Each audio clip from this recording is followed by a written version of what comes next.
Now let's look at what these techniques are in a little bit more detail.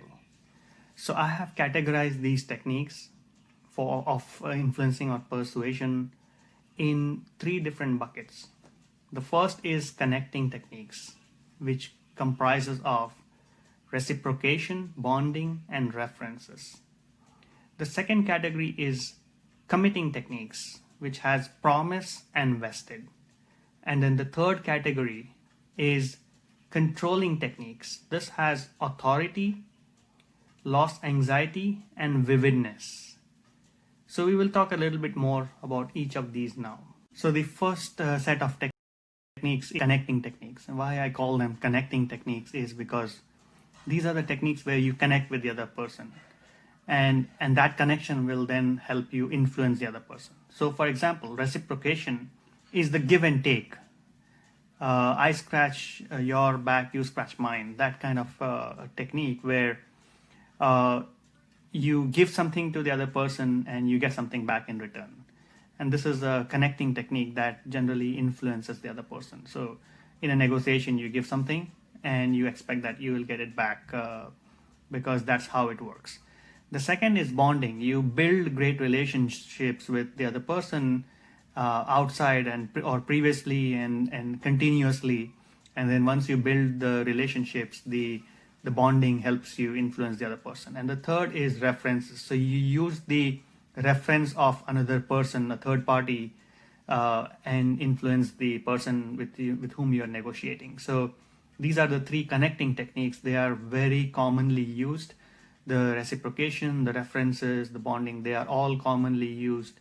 And you need to know when these are being used on you versus when you can use them. The next category is committing techniques, where you get the other party to commit to something. So for example, promise. Promise is where you get the other party to promise something either before the negotiation or during the negotiation, and then the other party will be obliged to fulfill that promise, and that's how you influence the other party.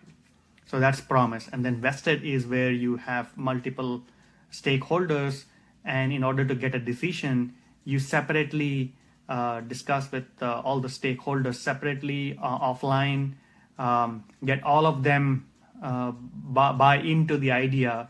And once you have all of them aligned with the idea, when the actual decision is made, the decision goes in favor of your idea. So that's another way of using a promise. So these are the committing techniques. And the final category is the controlling techniques. Why these are called controlling is because they have a control over the mind. They have a certain effect on the mind. So for example, using authority. Authority is used when you have a leverage, you use that on the other party, and that controls their mind to react in a certain way. The second is loss anxiety. When you provide something as a loss that the other party might incur, so they might lose something, they are more likely to make a certain decision based on that loss anxiety. So the fear of losing something might drive them to a decision. And then finally, vividness is the way you present something extraordinarily, and that controls their mind and that influences them to make a certain decision. So these are the three different types of controlling techniques: the authority, loss anxiety, and vividness.